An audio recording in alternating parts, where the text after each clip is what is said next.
guys, welcome to the Conversations That Matter podcast. It's Trail Talk edition today, and it is stunning.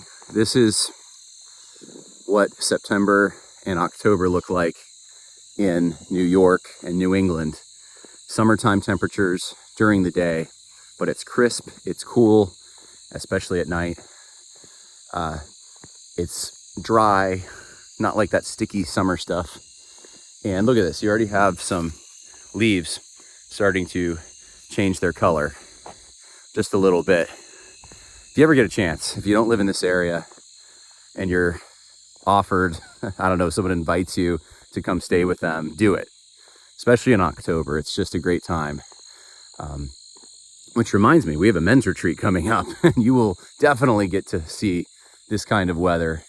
I shouldn't say definitely, because it might, you never know, rain can always come, but you will most likely get to see this kind of weather at the end of September in the Adirondacks, where it's a little cooler. Just go to fundamentalsconference.com, and unfortunately it's only for men, but we have a great time. So anyway, the subject I have for today's podcast is kind of a stream of consciousness. I'm not working off of any notes, or I don't have anything prepared to say, but there's some observations I have and some encouragement I have, because I'm a little bit perturbed, shall we say, by some of the things that I'm noticing online. And any of us can fall into this kind of thing. I'm going to talk about, really, I guess, ideology. I know I talk about that a lot, but it's subtle, it's tempting, it's subversive. We don't know sometimes that we're in it. And the root, I think, of ideology often, if not in every case, I guess, it is a pride or an ignorance, following someone who's got a pride. There's a great arrogance to it. And I'll explain that as we get into this a little.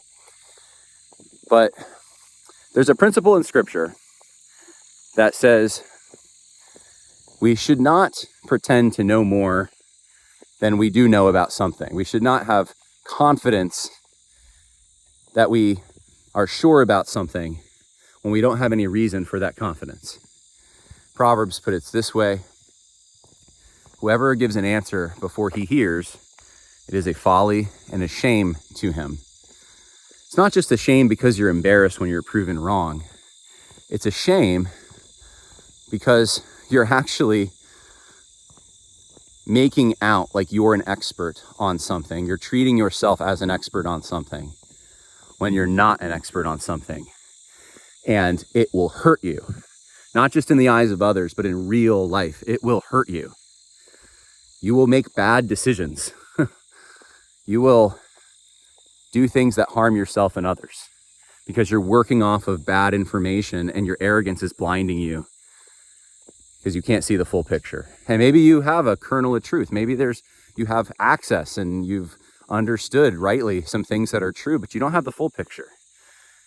And so it's important, whenever thinking through important matters, to really take your time and come to clear convictions on things, and don't feel the need to spout off or be sure about things that you simply don't have the bandwidth, time, or energy to be sure about.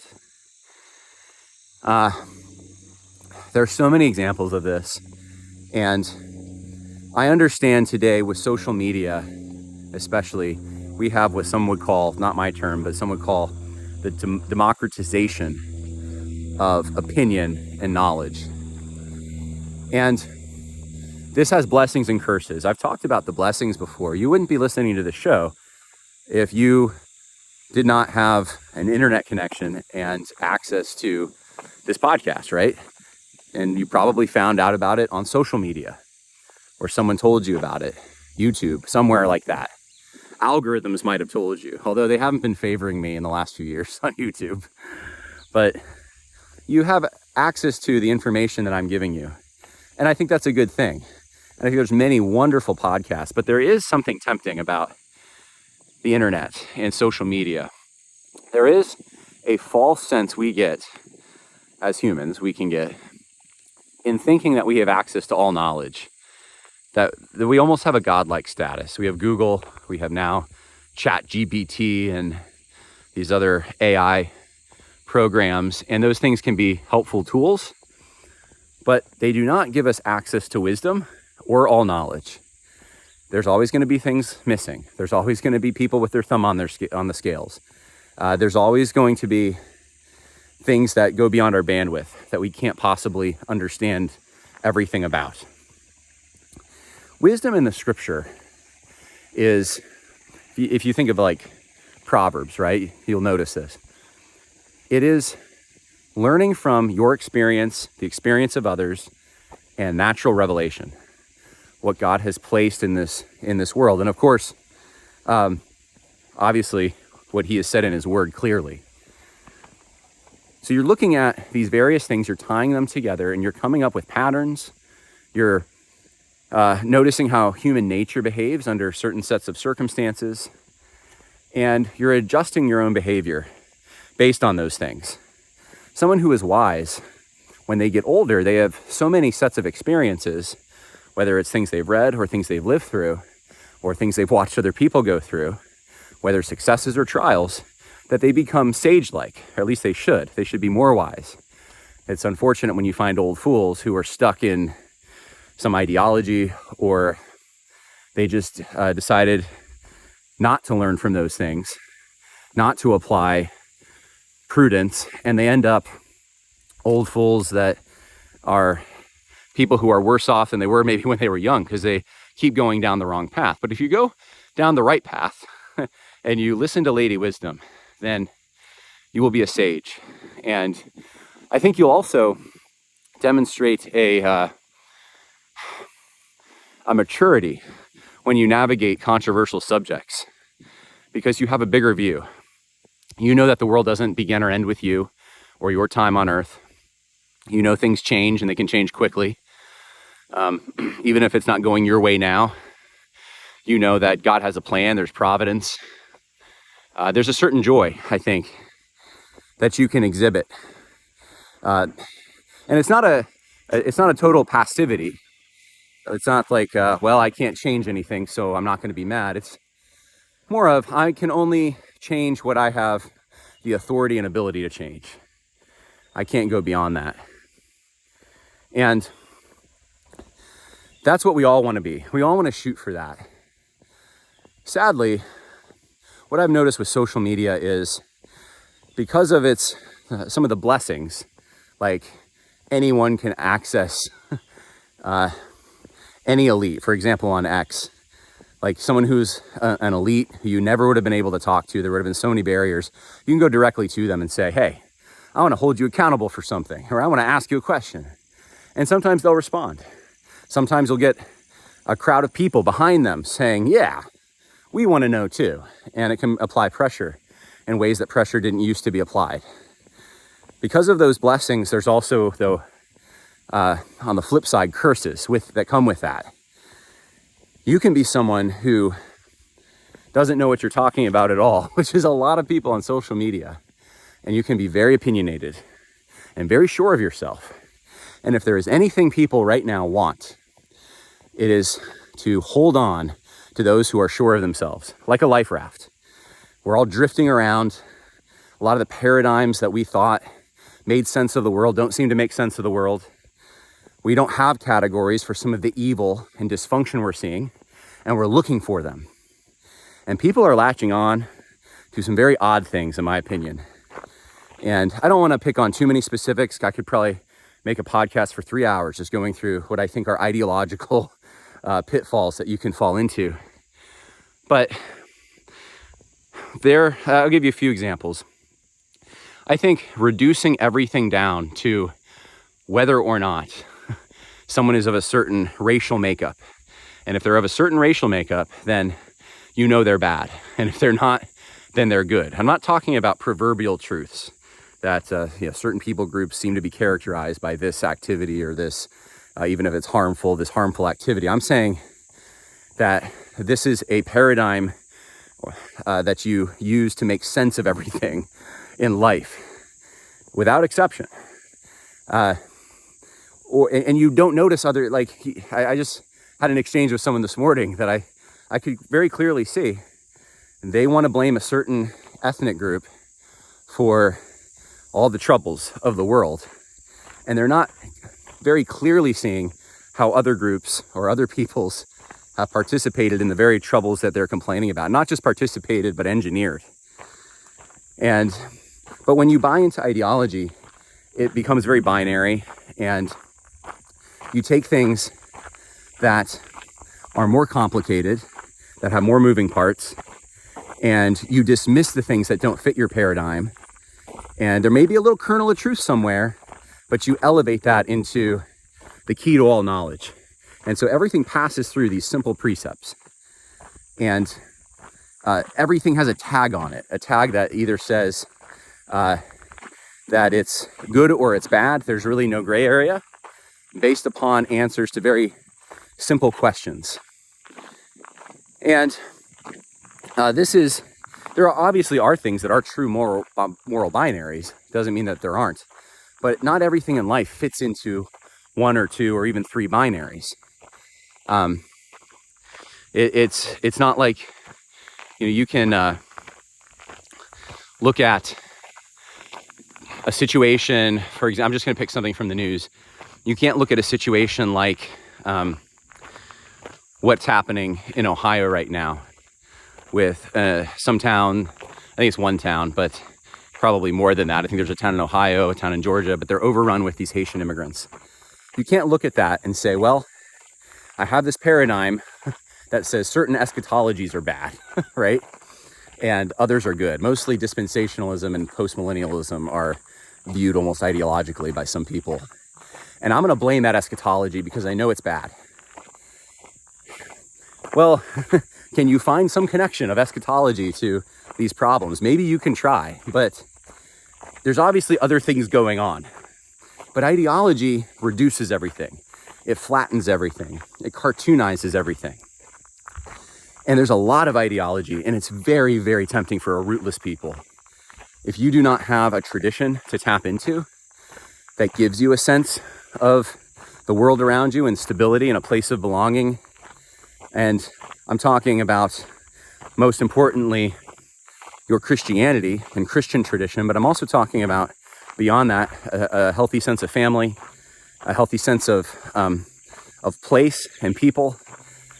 If you don't have these legends, these things that most children are brought up with, or they should be, they're probably not most anymore, but they at one time were, then you are very destabilized and you are ripe for an ideology.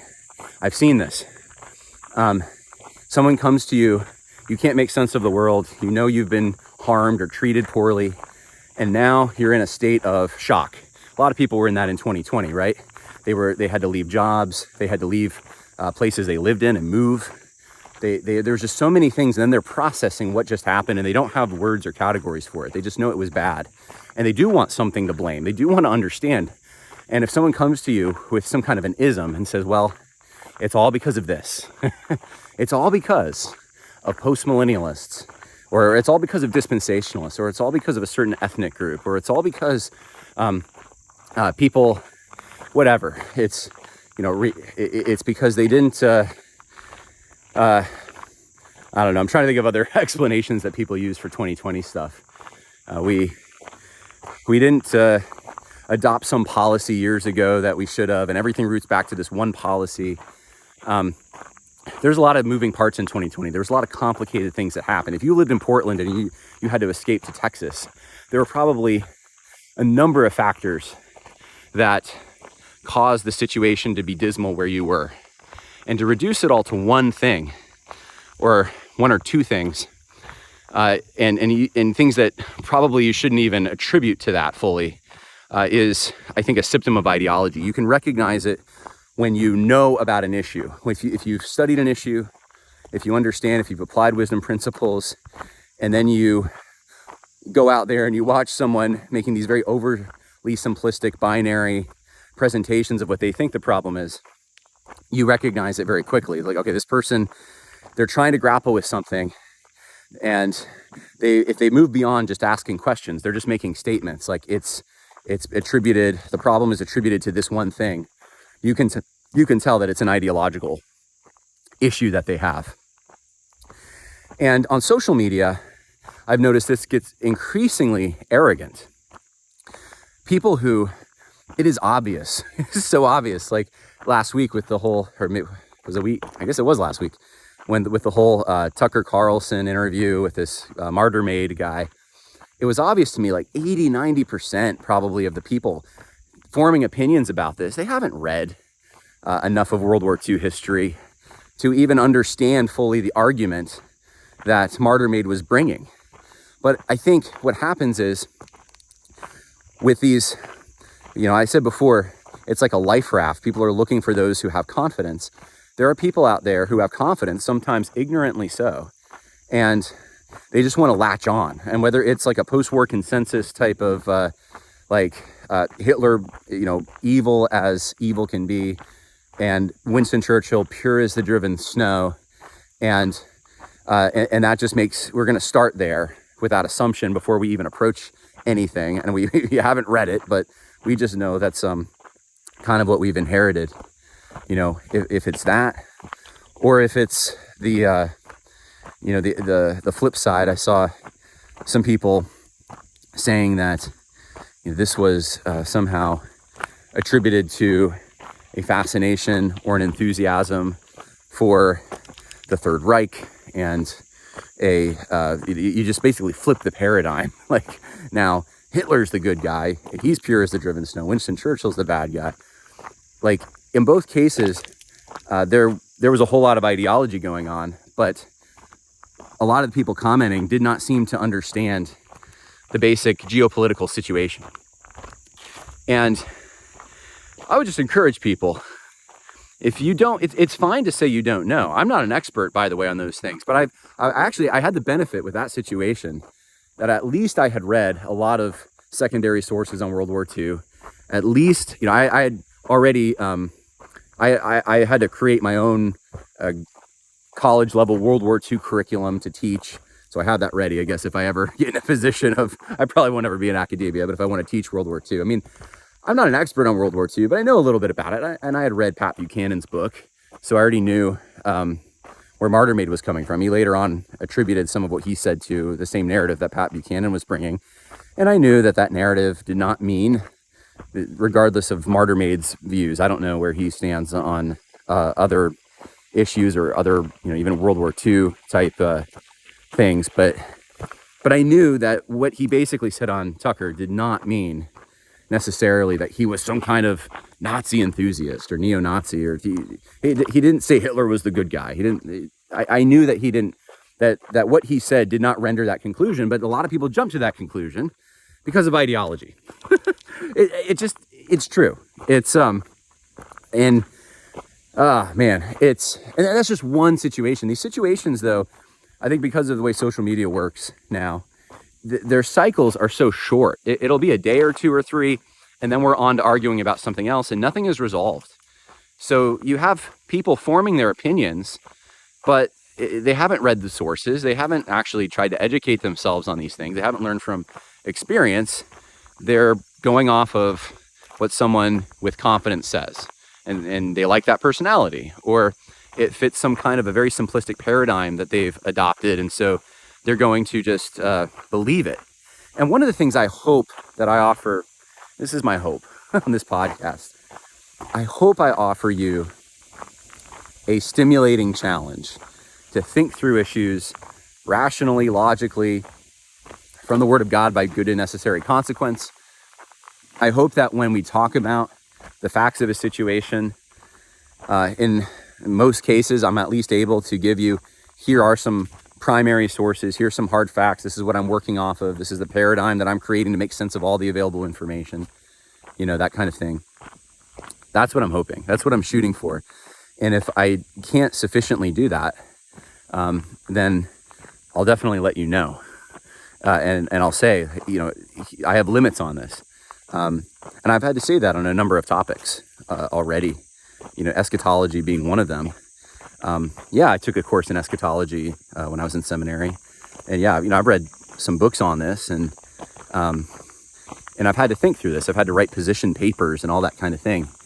But at the end of the day, I know I have a limitation and a lack of interest that I should be more interested, right? Because the Bible talks about this, but it's never been an interesting thing to me. And even as a kid, when there was, all these movies and books about Revelation, I just never got into that. I couldn't. I don't know. But I know I have a limitation there, so I don't talk about it.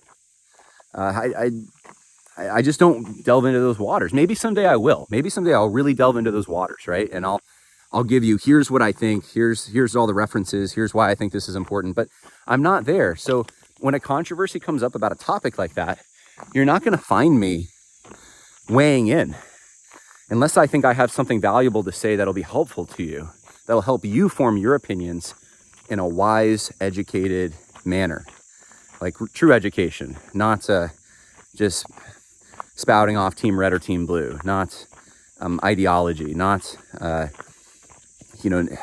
not just personality driven stuff. I really hope that there's more substance to it, or else I wouldn't do the podcast. And there's a whole lot of opinion makers out there right now who I don't think are thinking that way. Praise God that there are people who are, but there are people who are changing. It's not wrong to change your views, but when you're constantly in flux, when you're changing your positions constantly, sometimes mid-podcast, right? When you're when you haven't settled on some very fundamental things in your own view of the world and you're figuring it out, then all you can really do is ask questions. And there's good podcasts where people ask questions and they have experts on, and hey, I'm going to expose. I think Tucker does actually a good job at this. When he doesn't know something, he has an expert on that might know about a topic, and he wants to just ask questions about it. But that's really all you can do at that point. You shouldn't act so confident about your new position that you've just found 5 minutes ago. Be careful of that, because you may not have considered everything. We naturally need time to develop our ideas, to marinate in them, to mull them over. Take your time, meditate on things. When you're considering something new, really think about it. And consider whether you want to go public with your new convictions. I think that when someone becomes a Christian, there's a reason that they're not supposed to be put in a position of teaching authority in the church. And it's because of this kind of thing. There's a vacillation. You can be pushed to and fro by every wind of doctrine if you're not very rooted. And so make sure that you are rooted. And how would you know? Well, you can obviously assess yourself, but I think that having wise people in your life, if you have that available to you, especially spiritual leadership, they can help assess some of that for you. And this is the whole point of deacons and elders, and reaching a point of maturity and virtue, really. Virtue is a big part of this, before they can actually serve in their positions. We don't have that kind of vetting on social media. Anyone can pick up a camera like this and start talking. Anyone, which, like I said, is a blessing, but it's also a curse, because you don't always know who's on the other end of that camera, who's actually talking to you, what their life is like. Are they a virtuous person? Are they someone who pursues wisdom? Are they someone who's worth listening to, who's thought through these things? And they can sound very confident. That sells today. When so many people are not rooted, are immature, are unstable, come from dysfunctional backgrounds, that is such an attractive thing, to find people that are very, very sure of themselves. And it's not hard to always come up with a narrative either, of a few facts or something that will support a position that you hold. But most things, most situations, most conflicts, most figures, really every human figure is complicated in some ways. And if you're going to make honest assessments, you're going to have to wade through sometimes a lot more information and if you're going to make confident assumptions, you're going to have to wade through a lot more information than generally we like to, or we have bandwidth to. So this is my plea that, if you don't know something, if you're unsure about something, don't spout off on social media. Just be quiet. Just sit back and learn. That's when you have an opportunity to learn, to weigh things. When there's a matter that concerns you that comes up, and maybe there's things you haven't thought through before. Maybe there are factors in life and categories that you didn't have on your radar, and now they're on your radar, and you want to figure out what is the post-war consensus, right? What does that mean? Go read, go study the issue.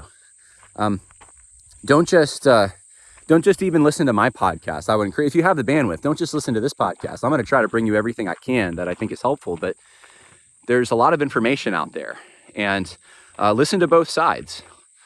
Practice the Socratic method, and put yourself in the shoes of someone who might disagree with the person that you're listening to and the person that you're attracted to, and really just think through it, and then go public, and then try to be an opinion shaper if you think that the Lord has put you in that role. This is a very hard thing, brothers and sisters. It really is. I realize that the principle of do not let many of you become teachers applies to the church, but I think that is a principle that applies well beyond the church into so many other areas. Let not many of you become teachers, because teachers will incur a stricter judgment. You're held accountable because you actually do have power. You do have an effect with what you say. And when you lead astray a little one, it's better that you were drowned in the depths of the sea with a millstone around your neck. Your words have power. They really do. And you need to be careful how you use those. You want to use them to edify. You want to use them according to the need of the moment. There's sometimes good things you can say, but it's not the right moment for it. You want to make sure that you apply them properly. You don't want to be taking a sledgehammer, right, when you only need a screwdriver. So you need to admonish the unruly. You need to encourage the faint-hearted, and you need to help the weak. And exercise patience in every category. There's very few people who are able to do this at the scale in which we are now requiring or asking people to do this kind of thing online. You have so many diverse groups of people listening to you in so many different walks of life, in various situations, and there's so many pieces of information coming at you about 1,000,000 miles an hour, and you can't be an expert on all of them. You simply can't. You can learn wisdom principles, and then on the things you don't know, you can ask questions and try to come up with the best questions, the most relevant questions. I'm doing this Friday. I'm having an author who's written about the Crusades, who comes highly recommended to me by people that I believe are wise. And the reason I'm having him on isn't because I can't talk about the Crusades. I can talk about them. I took a course, actually a college course. This was an undergrad, but I did a course on Islam and the Middle East, and of course we had to study the Crusades a little bit. And so I've read a few books on it, but I am in no ways an expert on the Crusades. And I realized when there was a controversy 2 weeks ago about the Crusades and whether it was good or bad, I don't have time. There are so many, I got to triage. And that is not, the needs of the moment did not require me to say, you know what, I'm going to just take some time and really understand the Crusades. I've done that on other conflicts. I did that on the Russian-Ukraine conflict. I remember I dropped everything and I just read for days. And I still am not an expert, but I was able to get enough of the relevant facts to understand in basic terms what was happening in that situation and why our government in the United States was not giving us an accurate picture. They were withholding or ignoring certain things that they should not have been. So that was a very, I don't regret it. I'm glad that I did it, and now I have convictions on it, but I don't have time to do that. The Crusades were over, a 300-400 year period, something like that. And there were, I think, 6 of them. It's a complicated thing. So I'm going to have an expert on, but someone who also comes recommended to me, who's actually studied the issue out, and I'm going to ask questions. And there's a lot of things, probably most things in life, that's how we're going to pursue them. And, if you're in a position of needing to figure that out, maybe you run a Christian school and you need to figure out curriculum, or maybe this issue is I don't know why it would, but it's dividing your church and you need to figure out a way to navigate that, then yeah, maybe you need to go and do some more reading. But for most of us, guess what? That's probably not going to be a huge issue in our lives. And there's probably other more important things. And so probably better to just let that controversy pass us by. I'm not being specific to anyone out there, obviously, because there's people who can very, in a qualified way, comment on these things. But we have to just be careful. None of us have the key to knowledge, the key to understanding everything. We know the process. God's given us a process by which to acquire knowledge and to understand things. He's given us the capability of finding wisdom, listening to Lady Wisdom, and drawing conclusions. He's given us his word. He's given us anthropology. He's given us everything that we need the tools we need to approach these things, but that doesn't mean we all have the bandwidth to do all of it. And so don't fall into an ideology that makes sense of every situation, that uses simple precepts to make every situation in life, every controversy, every figure, every event, either good or bad in some kind of very simplistic binary. Just be very wary of those things. And don't fall into them. They can be very tempting because it's a shortcut too. And you don't have to do a lot of thinking once you buy into an ideology, because it's all cut and dry. There are things that are cut and dry, but not everything. And the temptation of ideology, I think, is to make everything cut and dry, just about, or most things in reality. And we just gotta fight that. We gotta fight that impulse more than ever.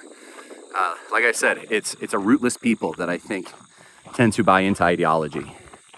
And many of us are rootless now. So if you also come from a dysfunctional background, or you feel that sense of rootlessness, of you trying to gain stability, you're trying to stand on your feet, and you want something solid, know that you're probably more susceptible to this kind of thing. And just be aware of it. That's all. Keep doing what you know you should be doing. And practice principles of wisdom. Gain experience, gain understanding.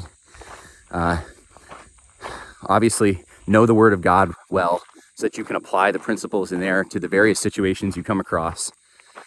And be humble and learn and listen. And when you are sure about something, when you know something is right or wrong, because let's face it, when it comes to a lot of basic moral things that are being challenged now, we do have firm convictions. We should.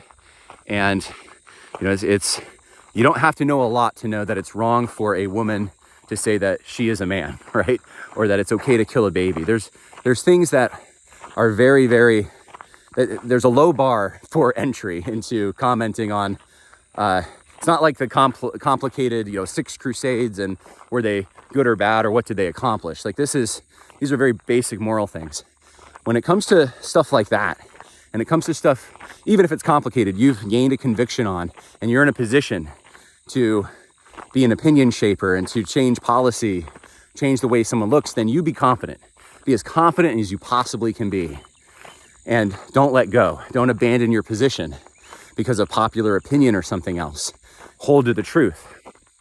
But if you are not sure of yourself, if you haven't done the necessary study for a particular topic, don't go out there.